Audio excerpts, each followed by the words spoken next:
Sorry guys, it's Sunday afternoon at nagpaalam ako kay sir kasi nandun siya sa bahay naman at si Shingray naman ay gumagawa ng homework. So sabi ko, baba ako, punta ako sa Helion at i-meet ko ang friend ko. Dito ako dumaan sa MRT at malamig. Super init sa taas. So yeah, i-meet ko si Ruby at off niya. Nakachinelas lang tayo. So yeah, this is MRT Bukit Panjang. Yun, papunta doon pag ikaw ay mag-MRT. Doon sa side. Dito, papunta sa Helion Mall. Diretso ka ng Helion Mall or kung gusto mong umakyat dito sa escalator, is papunta ito sa front naman ng Helion Mall. Pag doon sa kabila is mismo sa Helion Mall naman ang iyong pagpasok. So yeah, let's go. Ang init kaya ngayon. So, naakyat tayo. Hindi tayo maghihintay lang sa escalator na andar. Aakyatin natin. Kasi exercise din siya.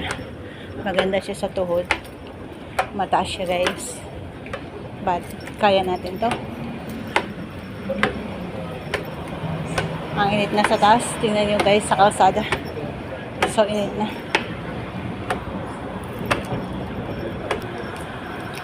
So, ito na nga. Nandito na tayo sa harap ng Helion Mall.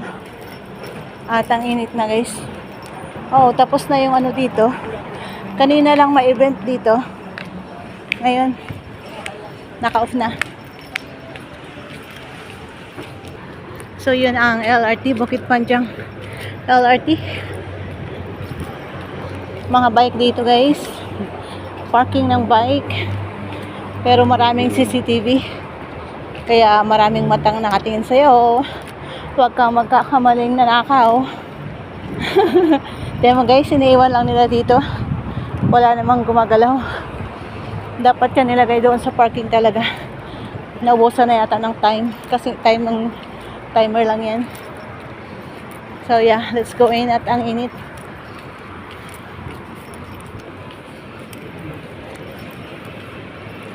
So dito na tayo sa loob ng Helion Mall. At super init. Inom muna tayo ng drinks. Wala pa si Sis Red. Hindi pa siya tapos. Nag-message na rin ako. Wala pa siyang scene. So let's go in. First is nandito ay McDonald's. Oh, may mga event ng coloring para sa mga bata. Labas muna tayo at nandun yung 7-Eleven. Bili tayo ng Sprite.